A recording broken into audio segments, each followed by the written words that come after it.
வேமுலவாரிப்பாளையம் அப்படிங்கிறது கோதாவரி மாவட்டத்துல இருக்கிற ஒரு சின்ன கிராமம். அந்த ஊர்ல வீரையான்னு நேர்மையான வியாபாரி ஒருத்தர் வாழ்ந்து வந்தாரு. ஒரு சின்ன கடை வச்சுக்கிட்டு ஊர் மக்களுக்கு தேவையான பொருட்களை வித்துட்டு இருந்தாரு. கிராம மக்கள் எல்லாருக்கும் அவர் மேல ரொம்ப நம்பிக்கை இருந்துச்சு. ஒரு நாள் ஊர்ல உள்ள ஒரு பாட்டி, தம்பி வீரையா, இந்த முறை என்கிட்ட பணம் இல்ல, கொஞ்சம் மளிகை பொருட்கள் கடனா தருவியா?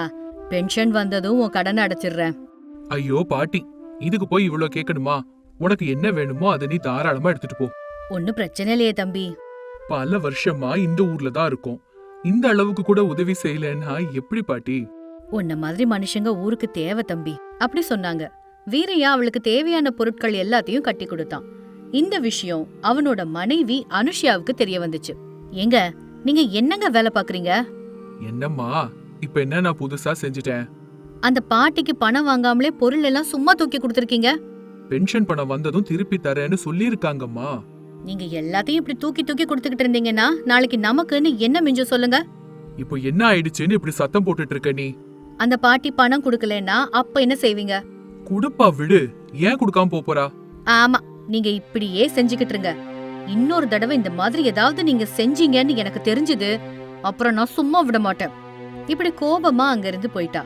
இந்த பேச்சு தெரு வரைக்கும் கேக்குறதுனால அக்கம் பக்கத்துல இருக்கிற பெண்கள் இத பத்தி கிசுகிசுக்க ஆரம்பிச்சாங்க. பாத்தியாக்கா, புருஷன் மரியாதை கூட இல்லாம எப்படி குறைவா பேசுறா? ஆமாண்டி, குடும்பத்துல எது நடந்தாலும் 4 சுவருக்குள்ள தீத்துக்கணுமே தவிர இப்படி 4 பேருக்கு தெரியறபடியா கத்துவாங்க? அப்பப்பா, இப்படிப்பட்ட விசித்திரத்தை நான் எங்கேயுமே பார்த்ததில்ல தாயே. நம்ம காலத்துல எல்லாம் இந்த மாதிரி நம்ம வாய திறப்போமா? ஆமா, கணவனோட பேச்ச தட்டவே மாட்டோம். அவர் கிழிச்ச கோட்டை தாண்டினதே இல்ல. இந்த அனுசியா மாதிரி மனைவிகள் இருந்தா அந்த குடும்பம் உருப்ட மாதிரி தான். உண்மைதாண்டி, இவ இன்னும் என்னென்ன சாதனையெல்லாம் செஞ்சு காட்ட போறாளோ. சரி, அவ வீட்டு விஷயம் நமக்கு எதுக்கக்கா? அடுப்புல சாதத்தை வச்சுட்டு வந்தேன், போய் பொங்கணும். நான் கிளம்புறேன். ஆ, எனக்கும் வேலை இருக்குடி, நானும் கிளம்புறேன். இப்படி ஊர் முழுக்க அனுஷ்யாவை பத்தி பல விதமா பேசிக்கிட்டு தான் இருந்தாங்க. நாட்கள் நகர்ந்துச்சு. ஒரு நாள் அனுஷ்யாவோட தம்பி கிருஷ்ணா அவங்க வீட்டுக்கு வந்தான். அக்கா, எப்படி இருக்க? டே தம்பி, எவ்வளோ நாள் ஆயிடுச்சுடா உன்னை பார்த்து. என்னக்கா முகம்லாம் வாடி போயிருக்கு, என்னாச்சு? என்னத்தடா சொல்றது, உங்க அத்தான் பண்ற வேலையெல்லாம் பார்த்தா எனக்கு என்ன பண்றதுன்னு ஒண்ணும் புரியல. என்னக்கா, என்ன ஆயிடுச்சு?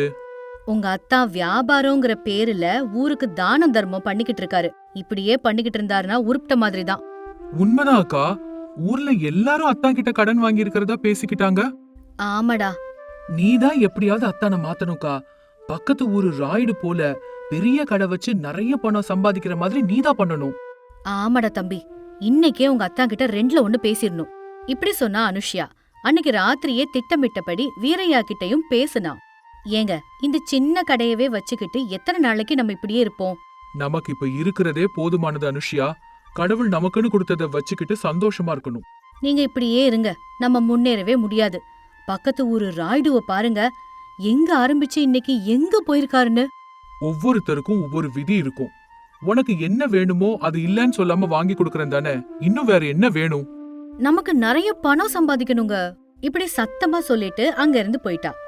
வீரையாக்கு என்ன செய்யறதுனே புரியல. 2 பேருக்கு நடுவுல பேச்சுவார்த்தை குறைஞ்சு போச்சு. இந்த விஷயம் ஊர் முழுக்க தெரிஞ்சது. ஒரு நாள் ஊர்ல திருவிழா நடந்துச்சு.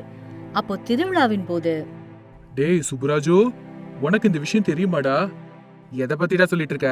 நம்ம வீரையாவோட மனைவி கோபக்காரின்னு தெரியும், ஆனாலும் இவ்ளோ பெரிய காரியம் செய்வான்னு நான் நினைக்கல. இப்படி இவங்க பேசிக்கிட்டு இருக்கும் போதே அந்த வார்த்தைகள் அந்த பக்கம் போயிட்டு இருந்த பெண்களோட காதுல விழுந்துச்சு. உடனே, சுப்புராஜனா, என்னது? வீரையாவோட மனைவிய பத்தி ஏதோ பேசிக்கிட்டு இருந்தீங்களே, என்ன ஆச்சு? மறுபடியும் அந்த மகராசி என்ன சாதனை செஞ்சாலோ? அதுவா, வேற ஒண்ணும் இல்ல. வீரையாவ பெரிய கடையா வைக்க சொல்லி நச்சரிச்சுக்கிட்டே இருக்காளாம். இதனால அவங்க 2 பேருக்கும் இடையில சண்டையாம். புருஷன் பொண்டாட்டி 2 பேரும் இப்போ பேசிக்கிறது கூட இல்லையாம். அம்மாடி, இவ்ளோ பெரிய வேலை பண்றாளா? இந்த அனுஷ்யாவோட அட்டகாசம் நாளுக்கு நாள் அதிகமாயிட்டே தான் போகுது. அப்படி ஊரெல்லாம் இத பத்தியே தான் பேசிட்டு இருந்துச்சு. இன்னொரு பக்கம் அதே திருவிழாவுல பெரிய பெரிய கடைகள் போட்டிருந்தாங்க. அனுஷ்யா அப்ப அங்க போனா. அம்மாடி, இந்த கடையெல்லாம் எவ்ளோ பெருசு பெருசா இருக்கு, இதுல வருமானமும் நிறைய வரும் போல இருக்கு. பக்கத்துல இருந்த பொண்ணு, வீரையா அண்ண கடையும் நல்லா தானே இருக்கு அக்கா, அதுக்கு என்ன? அதுவா, அதுல என்ன, அது சின்னதா ஒரு குடிசை மாதிரி இருக்கு. அப்படிலாம் இல்லக்கா, எல்லா பொருட்களும் நல்ல நேர்த்தியா அடுக்கி வச்சுதான் இருக்கும். ஆமா, உங்க எல்லாருக்கும் சும்மாவே எல்லாத்தையும் அள்ளி கொடுக்கறாருல்ல, அதனால உங்க எல்லாருக்கும் அப்படித்தான் இருக்கும். அப்படி சொல்லிட்டு கோவமா அங்க இருந்து போயிட்டா. அன்னைக்கு சாயங்காலம் மறுபடியும் வீரையா கிட்ட வந்து, நான் ஒரு முடிவுக்கு வந்துட்டேன், நம்ம பெரிய கடையா ஒண்ணு வச்சே ஆகணும். இப்ப அதுக்கெல்லாம் என்கிட்ட பணம் இல்லம்மா. நீங்க என்ன செய்வீங்களோ எனக்கு தெரியாது.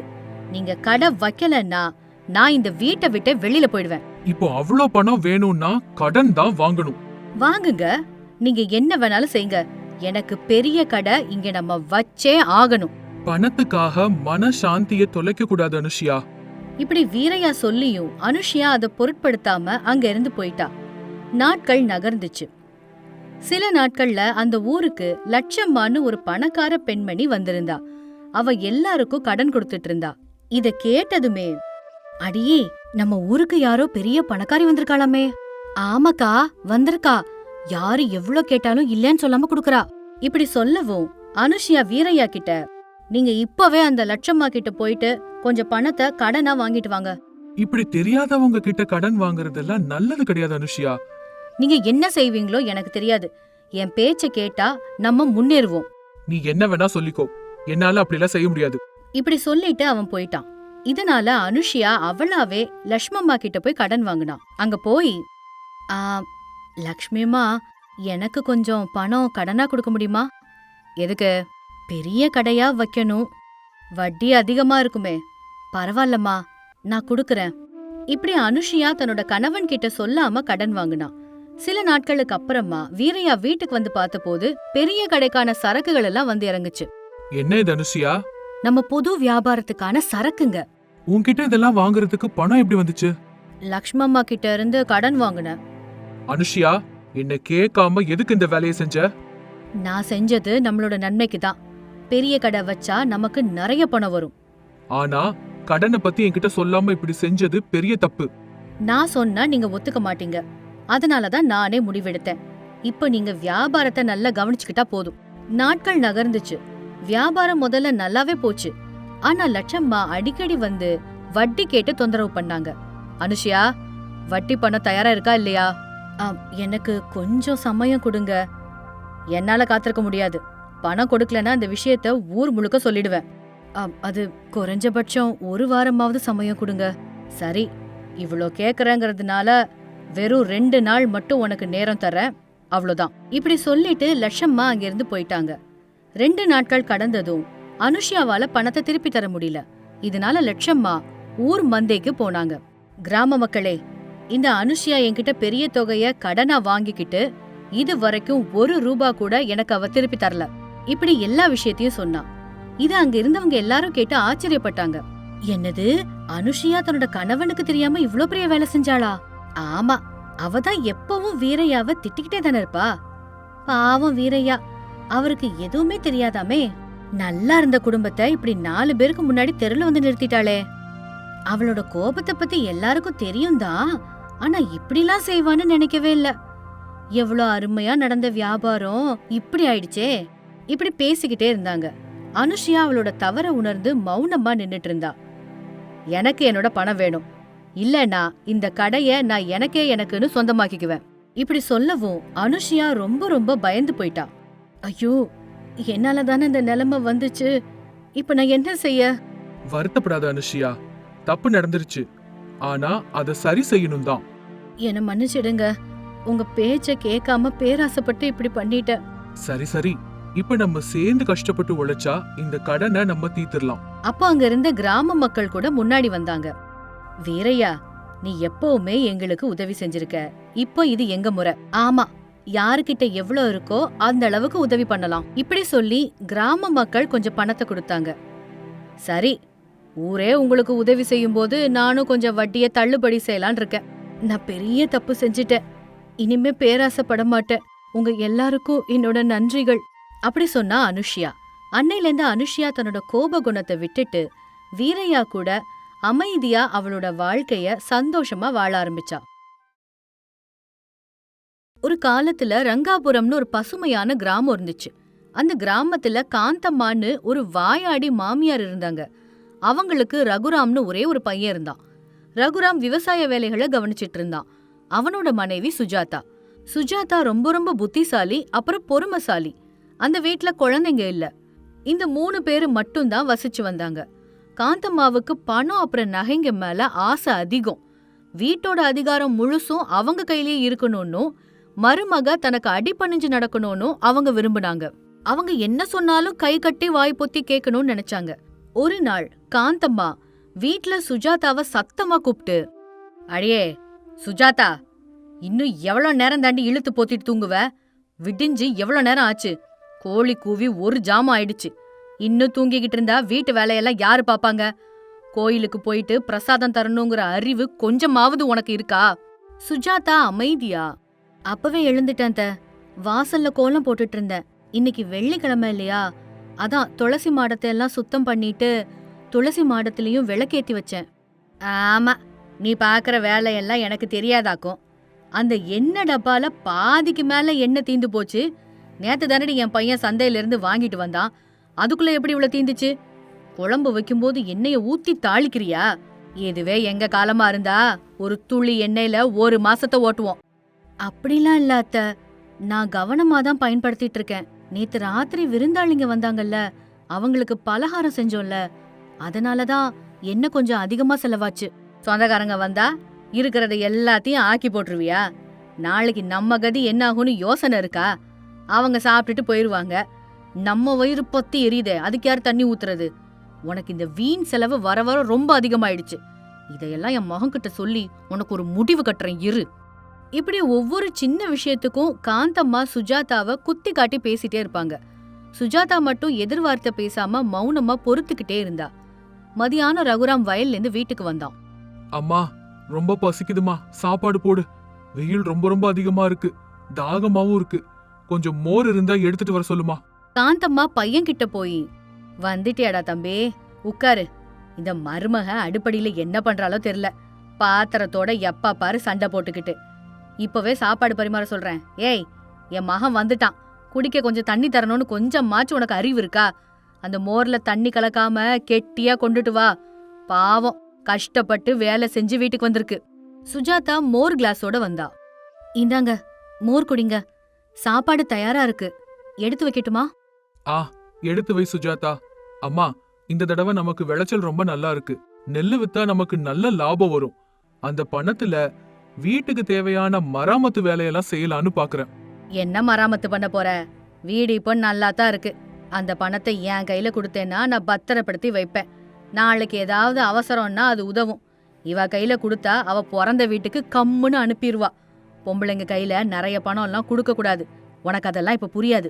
சுஜாதா அப்படிப்பட்டவெல்லாம் இல்லம்மா. வீட்டு பொறுப்பு எல்லாம் அவளோடது தானே. வாய மூடுறா, உனக்கு ஒன்னும் தெரியாது. பொம்பளைங்களோட புத்தி என்னன்னு பொம்பளைங்களுக்கு தான் தெரியும். நீ சம்பாதிக்கிறது எல்லாத்தையும் கொண்டு இவ கையில கொடுத்துட்டு இருந்தேன்னு வையேன், கடைசி நம்ம கையில ஓடு கூட மிஞ்சாது.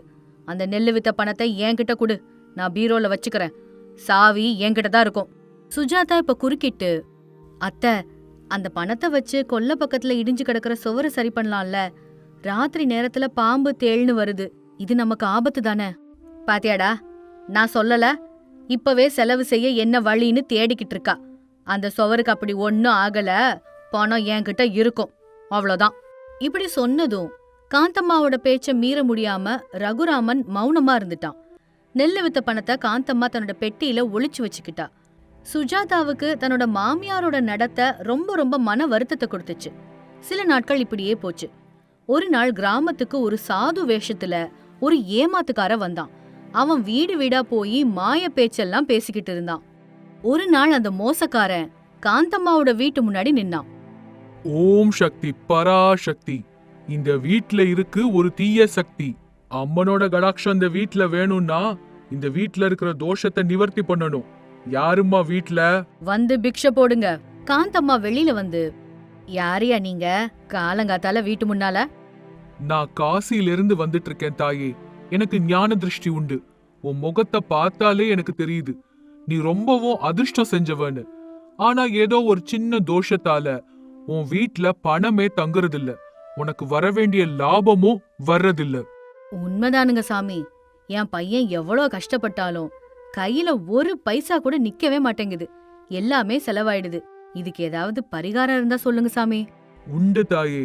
உன் வீட்ல ஏதாவது பழைய நகை இருந்துச்சுன்னா அதை எடுத்துட்டு வா. அந்த நகைங்களை எல்லாத்தையும் சுத்தம் பண்ணி மந்திரம் பண்ணி நான் தர்றேன். அப்போ உன்னோட வீடு அப்படியே தங்கமயமாகும். உன்கிட்ட இருக்கிற நகைங்கள்லாம் ரெட்டிப்பாகும். தங்க நகை ரெட்டிப்பாகுமா? ஆஹா, என்ன ஒரு அருமையான வாய்ப்பு. இந்த விஷயம் மகனுக்கும் மருமகளுக்கும் தெரிஞ்சதுன்னா அது இதுன்னு நொட்ட சொல்லுவாங்க. அவங்களுக்கு தெரியாமலேயே காரியத்தை முடிச்சிடணும். சாமிஜி, நீங்க சொன்னதெல்லாம் உண்மைதானே? என்கிட்ட கொஞ்சம் பழைய வளையலு சங்கிலிலாம் இருக்கு. அதை கொடுத்தா சுத்தம் பண்ணி தருவீங்களா? சந்தேகமா தாயே? நான் எத்தனையோ மகாராஜாக்களுக்கு பூஜை பண்ணிருக்கேன். உன் பக்திய பார்த்து இப்படி சொல்றேன். யாருக்கும் தெரியாம எடுத்துட்டு வா. யாராவது பாத்துட்டாங்கன்னா அந்த மந்திரம் அப்புறம் பலிக்காது. இப்படி சொன்ன உடனே காந்தம்மா உடனே உள்ள போய் அவளோட பெட்டியில ஒளிச்சு வச்சிருந்த தங்க வளையல் அப்புறம் சங்கிலி எல்லாத்தையும் எடுத்துட்டு வெளியில வந்தா. சுஜாதா அடுப்படியில இருந்து இதெல்லாம் பாத்துட்டு இருந்தா. அத்தை இந்த சாதுவோட ரகசியமா பேசுறத பார்த்து சுஜாதாவுக்கு என்னவோ சந்தேகம் வந்துச்சு. அவ தனக்கு தானே இப்படி யோசிச்சா. இந்த அத்தை யாருகிட்ட ரகசியமா பேசிட்டு இருக்காங்க? இந்த சாமியார பார்த்தா நல்லவ மாதிரி தெரியலையே. கண்ணு அங்கேயும் இங்கேயும் அலையுது. அத்தை ஒரு பேராசை பிடிச்சவங்க. நிச்சயமா ஏதாவது ஏமாறுறதுக்கு தயாரா இருக்காங்க. நான் உடனே போய் தடுக்கணும். ஆனா நான் சொன்னா கேட்டும் தொலைய மாட்டாங்களே. மரம் ஏன் மேலேயே பழிய போடுவாங்க. ஏதாவது ஒண்ணு பண்ணணுமே இப்போ. இந்தாங்க சாமி, இது என் மாமியார் காலத்து நகைங்க. இது எல்லாத்தையும் புதுசா ஜொலிக்கிற மாதிரி அப்படியே ரெட்டிப்பாக்கி கொடுங்க. கண்டிப்பா செய்றேன் தாயே. ஒரு செம்பு பாத்திரத்துல கொஞ்சம் தண்ணியும் அதுல கொஞ்சம் மஞ்சளையும் போட்டு எடுத்துட்டு வாங்க. நான் மந்திரம் ஓதுறேன். அத கேட்ட உடனே காந்தம்மா தண்ணி எடுக்கிறதுக்கு உள்ள போனா. இந்த சந்தர்ப்பத்தை பயன்படுத்தி சுஜாதா கொல்லப்புறம் வழியா வெளியில வந்து பக்கத்து வீட்டு ரங்கம்மா கிட்ட விஷயத்த சொன்னா. ரங்கம்மாவும் ரொம்பவும் புத்திசாலி. 2 பேரும் சேர்ந்து ஒரு திட்டம் போட்டாங்க. காந்தம்மா தண்ணீரோட திரும்பி வர்றதுக்குள்ள சுஜாதா ஒன்னும் தெரியாதது மாதிரி அடுப்படியில வேலை செய்யற மாதிரி உட்கார்ந்துகிட்டா. அந்த ஏமாத்துக்காரன் நகையெல்லாம் தண்ணியில போட்டு கண்ணை மூடி நடிச்சான். ஓம் பீம் க்ளீம், இந்த நகைகள் எல்லாம் சுத்தமாகட்டும். இப்படி சொல்லிட்டு மெதுவா தன்னோட பையில இருந்து போலி நகைகளை எடுத்து அசல் நகைகளை ஒளிச்சு வச்சிட்டான். அம்மாடி தாயே, இங்க பலமா காத்து வீசுது. தீபம் அணைஞ்சாலும் அணைஞ்சிடும். நீ கண்ணை மூடிக்கிட்டு நல்லா வேண்டிக்கோ. நான் சொல்ற வரைக்கும் கண்களை திறக்க கூடாது. திறந்தா தோஷமாயிடும். ஐயோ, அப்படியே சாமி. இப்படி காந்தம்மா கண்களை இருக்க மூடிக்கிட்டு உட்கார்ந்திருந்தாங்க. சரியா அப்போ சுஜாதா பக்கத்து வீட்டு ரங்கம்மாவோட வெளியில வந்தா. அத்த அத்த, இங்க நீங்க என்ன பண்ணிட்டு இருக்கீங்க? ஆமா, இந்த சாமியார் யாரு? காந்தம்மா கோவமா கண்ணை திறந்து, அடியே அடியே, உன்னை வீட்டுக்குள்ள இருன்னு தானே சொன்னேன். இப்ப எதுக்குடி நீ வெளியில வந்த? பாரு, எல்லாத்தையும் பாழாக்கிட்ட. என்ன பேசுறீங்க அத்த? கிராமத்துல திருடர்கள் நடமாடுறதா அறிவிச்சுக்கிட்டு இருக்காங்க. யாரோ சாது வேஷத்துல வந்து நகையெல்லாம் திருடுறானா. இப்பதான் பக்கத்து வீட்டு ரங்கம்மா இத பத்தி என்கிட்ட சொல்லிட்டு இருந்தா. ஆமா காந்தம்மா, நேத்து எங்க சொந்தக்காரங்க ஊர்ல இப்படிதான் ஒரு பாட்டிய ஏமாத்தி வீட்ல இருந்த நகை எல்லாத்தையும் திருடிட்டானா. அந்த திருடன் பார்க்க அச்சு அசல் இவன மாதிரியே இருப்பானா. கழுத்துல ருத்ராட்சம், கையில செம்பு பாத்திரம், இதோ இதோ சரியா இவன மாதிரி. ஏமாத்துக்காரன் பயந்து போய், என்னம்மா, என்ன திருடன்னு சொல்றீங்களா? நான் சாட்சாத் காசியிலிருந்து யாத்திரையா வந்திருக்கேன்.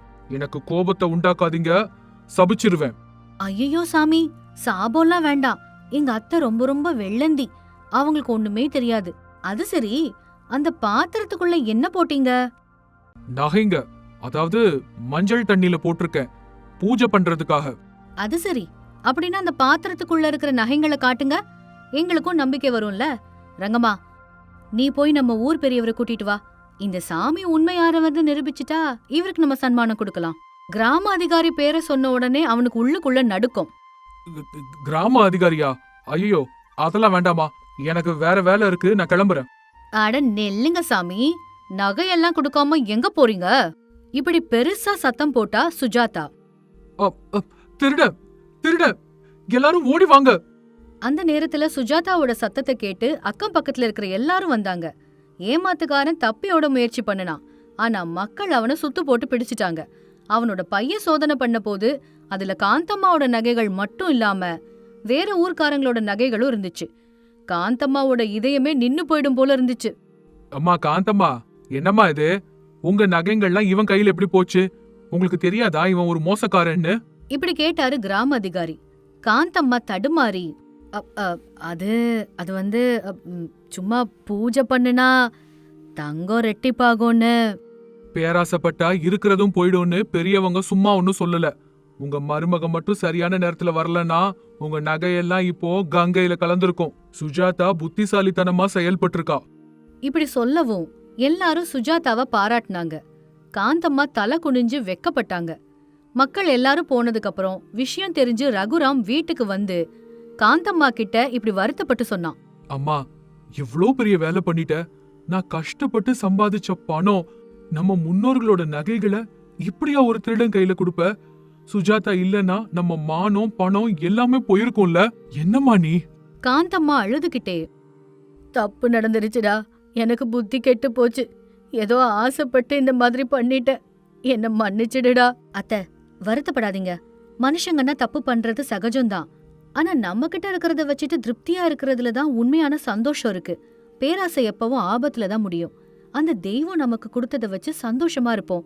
வீட்டோட அதிகாரத்தை நீங்களே வச்சுக்கோங்க. ஆனா மறுபடியும் இப்படி ஏமாத்துக்காரனை நம்பி மோசம் போயிடாதீங்க." "இல்லம்மா சுஜாதா, இத்தனை நாளா உன்னை கொடுமைப்படுத்தின, கண்டபடி பேசுன. ஆனா இன்னைக்கு எனக்கு நீ சரியான புத்தி சொல்லிட்ட. நீதான் இந்த வீட்டோட உண்மையான மகாலட்சுமிமா. என் கண்ணை திறந்துட்ட. இனிமே இந்த வீட்டு பொறுப்புகளையும் பண விஷயங்களையும் நீயே பாத்துக்கோ. நான் வெறுமன ஆலோசனை மட்டும் சொல்றேன். மத்த நேரங்கள்ல நிம்மதியா கிருஷ்ணா ராமான்னு இருக்க போறேன்." ரொம்ப ரொம்ப நல்ல முடிவு எடுத்திருக்கம்மா. சுஜாதா நம்ம வீட்டை ரொம்ப நல்லாவே பாத்துக்குவா. அந்த நாள்ல இருந்து காந்தம்மா கிட்ட மாற்றம் வந்துச்சு. சுஜாதாவை தன்னோட சொந்த பொண்ணு போல பார்த்தாங்க. வீட்டு வேலைகள்ல சுஜாதாவுக்கு உதவியா இருந்தாங்க. சுஜாதாவும் அத்தைக்கு மரியாதை கொடுத்து வீட்டை நல்லபடியா நிர்வகிச்சு வந்தா. மருமகளோட சமயோஜித புத்தியும் பொறுமையும் அத்தையோட மனச மாத்திருச்சு. அந்த கிராமத்துல இப்ப எல்லாரும் காந்தம்மாவோட குடும்பத்தை வியப்பா பாக்குறாங்க. ஒரு காலத்துல வாயாடி மாமியார்னு பேரு வாங்கினவங்க இப்போ சிறந்த மாமியார்னு பேர் வாங்கிட்டாங்க. அந்த வீடு சுகபோகங்களோட நிலைச்சிருந்துச்சு. இந்த கதையிலிருந்து நம்ம தெரிஞ்சுக்கிட்ட நீதி என்னன்னா, பேராசை பெருநஷ்டம்தான். பொறுமையும் சமயோஜித புத்தியும் இருந்தா எப்பேற்பட்ட கடினமான மனுஷனையும் அது மாத்திடும்.